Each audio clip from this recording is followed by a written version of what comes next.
Pour bien parler des rencontres entre adolescents, nous devons clarifier le terme sortir ensemble. Pour certains aujourd'hui, le mot sortir ensemble est devenu synonyme de coucher ensemble. Défini de cette façon, aucun adolescent chrétien ou toute autre personne de tout âge ne devrait sortir ensemble, car il n'est en aucun cas acceptable que des personnes non mariées aient des relations sexuelles entre elles. Au fin de cet audio, nous devons définir que les rencontres comme une rencontre sociale avec une personne du sexe opposé pour passer du temps ensemble et apprendre à le connaître n'est pas interdit.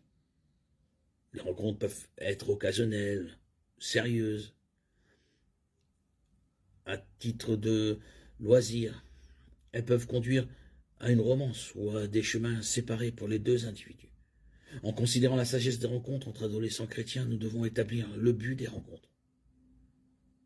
Rappelons-nous que les rencontres sont une idée occidentale assez récente, issue de la pratique antérieure de la cour.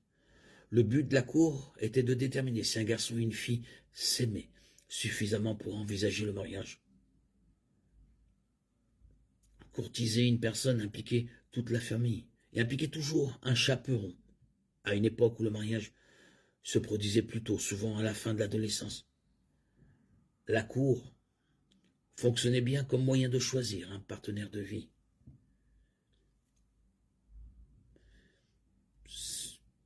Il s'agissait ici d'intermédiaires. Par contre, aujourd'hui, dans notre culture, la plupart des adolescents ne sont pas assez mûrs pour envisager le mariage. Les possibilités d'études secondaires, les contraintes financières et l'adolescence prolongée vont à l'encontre de l'idée du mariage précoce. Par conséquent, les fréquentations exposent les adolescents à un énorme stress émotionnel, physique et psychologique, avant qu'ils ne soient assez âgés pour le gérer. Si le mariage n'est pas une option pendant de nombreuses années, alors pourquoi sortir avec quelqu'un? Il y a peu de chances d'en voir une issue positive. Si la romance n'est pas réciproque, les adolescents doivent faire face à des cœurs brisés, à des problèmes de rejet et à des distractions à un moment où ils doivent se concentrer sur leurs études et leur croissance. Si la romance est réciproque, que doivent donc faire deux adolescents?